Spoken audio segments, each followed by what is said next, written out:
Hi, ഞാൻ വീണ്ടും വന്നിട്ടുണ്ടേ. പുതിയൊരു വീഡിയോ കാണിച്ചു തരാം. ഒരു ബിരിയാണി റെസിപ്പിയാണ്.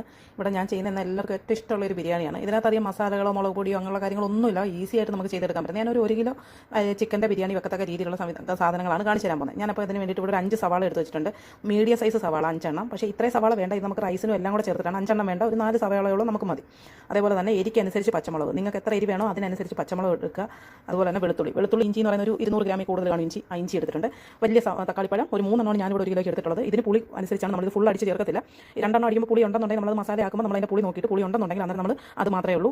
നമുക്ക് ചിക്കൻ മസാല ആക്കാം. പിന്നെ മെയിനായിട്ട് ചിക്കൻ വേണം. 1 കിലോ ചിക്കൻ ഞാൻ അവിടെ കഴിവ് മുറിച്ച് വെച്ചിട്ടുണ്ട്. ചിക്കൻ വേണം. പിന്നെ ഓയിൽ വേണം. പിന്നെ നിങ്ങൾക്ക് കറിവേപ്പില ഉണ്ടെങ്കിൽ കറിവേപ്പില. എനിക്ക് കറിവേപ്പില പകരം മല്ലിയിലാണ് ഞാൻ ഉപയോഗിക്കുന്നത്. മല്ലിയില എന്തായാലും വേണം. അപ്പോൾ ഇത്രയും സാധനങ്ങളാണ് ഈ ചിക്കൻ മസാല ആക്കാൻ വേണ്ടി വരുന്നത്. അപ്പോൾ ഇതിനെല്ലാം നമുക്ക് നല്ല പൊടിയായിട്ട് ഒന്നി അരിഞ്ഞെടുക്കണം. നീളത്തിലൊന്നും അരിയരുത്. നല്ല നല്ല കുഞ്ഞായിട്ട് അരിഞ്ഞെടുക്കണം. അല്ലെങ്കിൽ ചോപ്പറിനകത്ത് ഓരോന്നായിട്ട് ചോപ്പ് ചെയ്തെടുക്കണം. അപ്പോൾ ഞാൻ ചോപ്പ് ചെയ്തതിന് ശേഷം നിങ്ങളെ കാണിച്ചു തരാം. ഈ 3 ഐറ്റംസ് ഒരുമിച്ചിട്ട് ചോപ്പ് ചെയ്യണം. മിക്സിക്കകത്ത് കണ്ടിട്ട് ഒരുമിച്ച് ഗ്രേറ്റ് ചെയ്തെടുക്കണം. ഇത് സെപ്പറേറ്റ്, ഇത് വേറെ ആയിട്ട് തന്നെ മിക്സിക്കകത്ത് പ്യൂരിയായിട്ട് തന്നെ അടിച്ചെടുക്കുക തന്നെ വേണം. അപ്പോൾ ഇത് ഇത്രയും എങ്ങനെയാണ് ചെയ്യുന്നതെന്നുള്ളത് ഞാൻ നിങ്ങൾക്ക് കാണിച്ചു തരാം. അപ്പോൾ ഞാൻ പറഞ്ഞല്ലോ, ഇത് മസാലയുടെ ഐറ്റംസ് ആണ്. ഇനി റൈസിന് ഞാൻ എടുത്തിരിക്കുന്നത് ഇത് 1 കിലോ ചിക്കൻ 1 കിലോ അരിയാണ് ഞാൻ. പക്ഷേ 1 കിലോ എടുത്തില്ല, 1 കപ്പ് കുറച്ചാണ് എടുത്തിട്ടുള്ളത്. നിങ്ങൾ എടുക്കുമ്പോൾ 1 കിലോയിൽ കൂടുതൽ ചിക്കൻ എടുത്തിട്ട് 200 300 ചിക്കൻ എടുത്തിട്ട് 1 കിലോ റൈസ് എടുത്തോളൂ. അത് ഞാൻ എടുത്തിട്ടുള്ളത് നല്ലത് ജീരകശാലയാണ്. പിന്നെ റൈസിലേക്ക് നെയ്യ് വേണം. പിന്നെ സ്പൈസസ് എന്ന് പറയുന്നത് ബേ ലീവ്സ്, ഗ്രാമ്പൂ, ഏലക്ക, പട്ട. ഞാനിത് പിന്നെ അതിലേക്ക് വെളിച്ചെണ്ണയും നെയ്യും വേണം. റൈസ് വെക്കാനായിട്ട് നമുക്ക് വെളിച്ചെണ്ണയും നെയ്യും വേണം, ഉപ്പ് വേണം. അപ്പോൾ ഇത്രയും സാധനങ്ങളാണ് ചോറ് വെക്കാൻ വേണ്ടുന്നത്. ഈ ചോറ് വെക്കണമെങ്കിൽ നമുക്ക് ഈ ചിക്കനകത്തു നിന്നുള്ള സ്റ്റോക്ക് എടുത്തെങ്കിലും വെക്കാൻ പറ്റത്തുള്ളൂ. ഈ ചിക്കൻ കുക്കായതിനു ശേഷം ഇതിൽ നിന്നുള്ള വെള്ളം എടുത്തിട്ടാണ് നമുക്ക് റൈസിന് വേണ്ടുന്ന വെള്ളം ബാലൻസ് ആഡ് ചെയ്യാൻ പറ്റത്തുള്ളൂ. ബിരിയാണിക്ക് അരി എടുക്കുമ്പോൾ എപ്പോഴും പാത്രത്തിൻ്റെ വക്ക് ചെത്തി എടുക്കണം. എന്ന് വെച്ചാൽ ഈ കപ്പിനകത്ത് നിങ്ങൾ വെള്ളം എടുത്താൽ എത്ര അളവിൽ വെള്ളം നിൽക്കുമോ ആ അളവിൽ നിങ്ങൾ അരി എടുക്കാൻ പാടുള്ളൂ. ഓക്കെ. അപ്പോൾ ഇപ്പോൾ ജീരകശാലയാണ് 1 കപ്പ് അരി എടുത്തിരിക്കുന്നത്. 3 കപ്പ് എടുത്തിരിക്കുന്നത്. ഈ 3 കപ്പ് അരിക്ക് 6 കപ്പ് വെള്ളം വേണം. ഈ കപ്പിന് തന്നെ 6 കപ്പ് വെള്ളമാണ് ഇതിൻ്റെ പെർഫെക്റ്റ് ആയിട്ടുള്ള ബിരിയാണിയുടെ അളവെന്ന് പറയുന്നത്. അപ്പോൾ അതാണ്ട് ഞാൻ സവാള നല്ല പൊടിയായിട്ട് ചോപ്പ് ചെയ്ത് കൊണ്ടുവന്ന് വെച്ചിട്ടുണ്ട്. അതുപോലെ ഇഞ്ചി, വെളുത്തുള്ളി, പച്ചമുളക് ഞാനിവിടെ അടിച്ചുകൊണ്ട് വെച്ചിട്ടുണ്ട്. തക്കാളി നല്ല പ്യൂരിയാക്കി ഞാൻ വെച്ചിട്ടുണ്ട്. പിന്നെ ഞാനിത് പറയാൻ മറന്ന ഒരു കാര്യമുണ്ട്. നമുക്ക് ഗരം മസാലയുടെ പൗഡർ വേണം. ഞാൻ മസാലകൾ വേണ്ട എന്ന് ഉദ്ദേശിച്ചത് മുളക് പൊടി, മല്ലിപ്പൊടി അങ്ങനെയുള്ള സാധനങ്ങളൊന്നും വേണ്ട. ഗരം മസാല പൗഡർ വേണം കേട്ടോ. പിന്നെ ഇത് ഇത്രയും സാധനം വെച്ചിട്ട് നിങ്ങൾക്ക് 1.5 കിലോ ബിരിയാണി വരെ വെക്കാം. ഈ വിസ്താരമുള്ള പാത്രം തന്നെ എടുക്കണം. കാരണം നമുക്ക് ഇതിന് വെള്ളം എടുക്കാനുള്ളതാണ് ചിക്കനായി കഴിയുമ്പോൾ. അപ്പോൾ ഞാനതിൽ വലിയൊരു പാത്രം വെച്ചിട്ടുണ്ട് ചിക്കൻ ആക്കാൻ വേണ്ടി, മസാല ആക്കാൻ വേണ്ടിയിട്ട് മാറിയിട്ടുണ്ട്. അതിലേക്ക് നമുക്ക് വെളിച്ചെണ്ണ ഒഴിച്ച് കൊടുക്കാം. വെളിച്ചെണ്ണ ഞാൻ എപ്പോഴും പറയാറുണ്ട്, ഈ ഉള്ളി വയളാൻ പരുവത്തിന് വെച്ച് തോനെ ഒഴിച്ചു കൊടുക്കണം കേട്ടോ. വെളിച്ചെണ്ണയൊക്കെ നിങ്ങൾ കുറച്ച് ഒഴിച്ച് കഴിഞ്ഞാൽ ബിരിയാണിക്ക് ടേസ്റ്റിനും വ്യത്യാസം വരും. തോനെ തന്നെ ഒഴിച്ചു കൊടുക്കണം. അപ്പോൾ എണ്ണ ചൂടായിട്ടുണ്ട്. അതിലേക്ക് നമ്മൾ ആദ്യമേ സവാളയാണ് കൊടുക്കുന്നത് കേട്ടോ. വന്നിട്ടുണ്ട് ഒരു 5 മിനിറ്റ് കൂടുതൽ ഞാൻ ഇളക്കിയിട്ടുണ്ട്. അപ്പോൾ ആ പച്ചമണം മാറിയിട്ടൊരു മണം വരുന്നതായിട്ട് നിങ്ങൾക്ക് സ്മെല്ല് ചെയ്യാൻ പറ്റും. അപ്പോഴാണ് അതിലേക്ക് ഞാൻ ഇഞ്ചി വെളുത്തുള്ളി ഇട്ട് കൊടുക്കുന്നത്. ഇഞ്ചി വെളുത്തുള്ളി പച്ചമുളക് വച്ചതാണ്. ഞാനത് 1 സ്പൂൺ മാറ്റിയിട്ട് ആണ് ഇട്ടേക്കുന്നത്. ഫുള്ള് ഇട്ടിട്ടില്ല. നോക്കിയിട്ട് നമുക്കിനി ഇട്ട് കൊടുക്കാം. ഇനി ഇത് നല്ല ഇതിൻ്റെ പച്ചമണം മാറുന്ന വരെ ഇതിൽ കിടന്നിട്ട് വയളണം. മാറിക്കഴിയുമ്പോഴത്തേനും നമ്മളതിലേക്ക് തക്കാളി പ്യൂരിയാക്കി വെച്ചിട്ടുണ്ടല്ലോ അത് ഒഴിച്ച് കൊടുക്കുക. ഞാനിവിടെ 3 തക്കാളി എടുത്ത് വെച്ചിട്ട് 2 എണ്ണേ അരിച്ചിട്ടുള്ളൂ. അത് ഒഴിച്ച് കൊടുക്കുക. തക്കാളി പക്ഷേ നല്ല പ്യൂരിയാക്കി ഒഴിക്കണം കേട്ടോ. ഇനി ഇതിലേക്ക് ഉപ്പിട്ട് കൊടുക്കണം. അപ്പോൾ ഇതിലേക്ക് ഞാൻ ആവശ്യത്തിന് ഉപ്പിട്ട് കൊടുക്കുന്നുണ്ട്. ഉപ്പും പുളിയും നോക്കുമ്പോൾ കുറച്ച് നല്ല പുളി ഉണ്ടാവണം. ഒത്തിരി ഓവർ പുളിയല്ല, ഒരു മീഡിയം പുളി ഉണ്ടാവണം. ഇല്ലെന്നുണ്ടെങ്കിൽ നിങ്ങൾക്ക് ബാക്കി തക്കാളിയും കൂടെ അടിച്ച് ചേർക്കാം. അതല്ലെങ്കിൽ നിങ്ങൾക്ക് അതിൻ്റെ ബാലൻസ് നാരങ്ങാനീര് പിഴിഞ്ഞ് ചേർക്കാം. ഒരുപാട് നാരങ്ങാനീര് പിഴിഞ്ഞ് ചേർക്കരുത്. ഒരു അരമുറി നാരങ്ങാനീര് പിഴിഞ്ഞ് ചേർക്കാം. പിന്നെ ഉപ്പ് കണ്ടല്ലോ, നല്ല അത് തിളച്ചിട്ടുണ്ട്. എനിക്ക് ആ 2 തക്കാളി മതിയായിരുന്നു, കാരണം നല്ല പുളിയുണ്ട്. അതിലേക്ക് ഞാൻ 1 ടീസ്പൂണ് ഗരം മസാല പൊടിച്ചതാണ്. നമ്മുടെ ഗരം മസാല ഇറച്ചിക്കറിക്കൊക്കെ ഇടുന്ന ഗരം മസാല, അല്ല വേറെ പ്രത്യേകത ഒന്നുമില്ല അതിന്. ആ ഗരം മസാലയാണ് ഞാൻ ഇട്ടിട്ടുള്ളത്. തിളച്ചല്ലോ, ഇനി അതിലേക്ക് നമ്മൾ ചിക്കൻ പറക്കിയിട്ട് കൊടുക്കാം. ഞാൻ പറഞ്ഞല്ലോ, ഈ മസാല ഇത്തിരി കൂടുതലാണെന്ന് പറഞ്ഞ് നിങ്ങൾ ഇത്രയും കോരി ബിരിയാണിക്കകത്ത് ഇടിയൊന്നും വേണ്ട. ഈ മസാല നിങ്ങൾ മാറ്റി വെച്ചാൽ ചപ്പാത്തിയോ ദോശയോ പൊറോട്ടയോ എന്തിൻ്റെ കൂടെ വേണമെങ്കിൽ ഈ മസാല നിങ്ങൾക്ക് ചിക്കൻ എടുത്തതിന് ശേഷം നമുക്കതിലേക്ക് കഴിക്കാനായിട്ട് എടുക്കാൻ പറ്റും. എന്നിട്ട് ഇതങ്ങ് ഇളക്കി കൊടുക്കുക.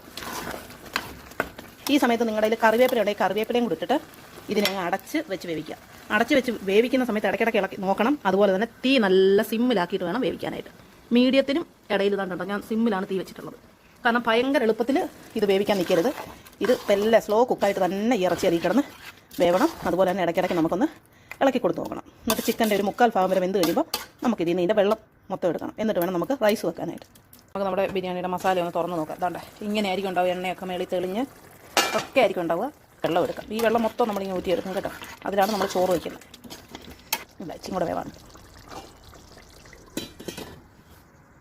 ഓക്കെ. അപ്പം നമുക്ക് ചിക്കൻ തുറന്ന് നോക്കാം. ചിക്കൻ ഒരു 1/4 ഭാഗം വെന്തിട്ടുണ്ട്. 1/4 ഭാഗം ചിക്കൻ വെന്തിട്ടുണ്ട്. നല്ല ഭംഗിയായിട്ടും വേവുമല്ല, 1/4 ഭാഗത്തോളം ചിക്കൻ വെന്തിട്ടുണ്ട്, വേവായിട്ടുണ്ട്. ഇനി ഇതിന് നമുക്ക് എങ്ങനെ വെള്ളം എടുക്കുന്നതെന്ന് കാണിച്ചു തരാം. പിന്നെ എന്നിട്ട് ഞാൻ ഫുള്ള് വെള്ളം എടുത്തതിന് ശേഷമേ നിങ്ങൾക്ക് പറഞ്ഞു തരത്തുള്ളൂ. എടുക്കുന്നത് എങ്ങനെയാണെന്ന് ആദ്യം കാണിച്ചു തരാം. നിങ്ങളുടെ കയ്യിലുള്ള വലിയൊരു അരിപ്പ് എടുത്ത് ഇതിലേക്ക് വയ്ക്കുക. കാരണം മസാല ഇതിലേക്ക് വരരുത്, വെള്ളം മാത്രം വരണം. കണ്ടോ, വെള്ളം ഇങ്ങനെ വരും.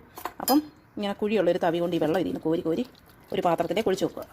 എനിക്കിത് കണ്ടല്ലോ, ഞാൻ ആ ചിക്കനെ ഓരോരോ സൈഡിലേക്ക് മാറ്റിയിട്ട് അതിനകത്ത് വെള്ളം മൊത്തം ഞാൻ ഊറ്റിയെടുത്തു. ഇങ്ങനെ മസാല പരണ്ടതുപോലെ. ഇനി നിങ്ങൾ കുത്തിയിട്ട് ഇളക്കരുത്, ഇളക്കി കഴിഞ്ഞാൽ ഇത് പൊടിഞ്ഞു പോകും.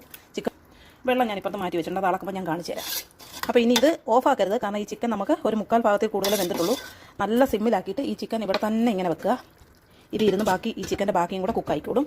ആ സമയം കൊണ്ട് നമുക്ക് റൈസ് വെക്കാം. ഓക്കെ, അപ്പോൾ ഞാൻ വെള്ളം അളന്നെടുക്കാൻ പോകണം. ഞാൻ ജീരകശാലയുടെ അളവാണ് പറയുന്നത്, ചെറിയ അരിയുടെ. വലിയ അരി ആണെങ്കിൽ 1.5 കപ്പ് വെള്ളം മതി 1 കപ്പ് അരിക്ക് കേട്ടോ. ഇത് ചെറിയ അരിക്കാണ് 2 കപ്പ് വെള്ളം വേണ്ടത്. അപ്പോൾ ഇത് നോക്കാം നമുക്ക്.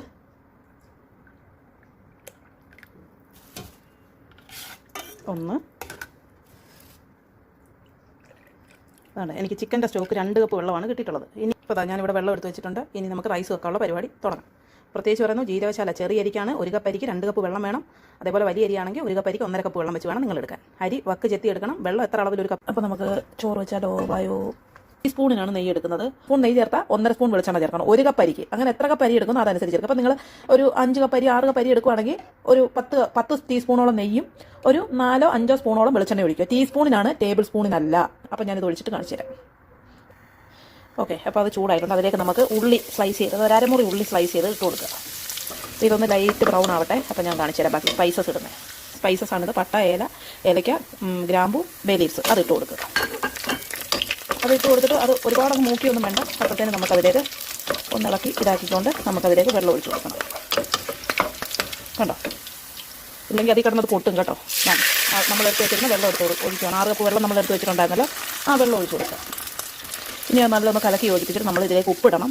ഉപ്പിട്ടിട്ട് ഉപ്പ് തിളച്ച് ടേസ്റ്റ് ചെയ്യുമ്പോൾ നമുക്ക് ഇത്തിരി ഉപ്പ് മുന്നോട്ട് നിൽക്കണം കേട്ടോ. കാരണം കറക്റ്റ് ഭാഗത്തിന് ഉപ്പിടരുത്. റൈസിന് ഉപ്പ് പിടിക്കണമെങ്കിൽ ഒരു പൊടിക്ക് ഉപ്പ് കൂടുതലായിട്ട് നിൽക്കണം. അപ്പോൾ ഇതിപ്പോൾ ഞാൻ അടച്ച് വെച്ചിട്ട് ഒരു 2-3 സെക്കൻഡായി. നമുക്ക് നോക്കാം. കുറച്ച് ക്വാണ്ടിറ്റി ഉള്ളതുകൊണ്ട് പെട്ടെന്ന് അത് തിളയ്ക്കും. ഇതാ നല്ല തിളച്ചിട്ടുണ്ട്.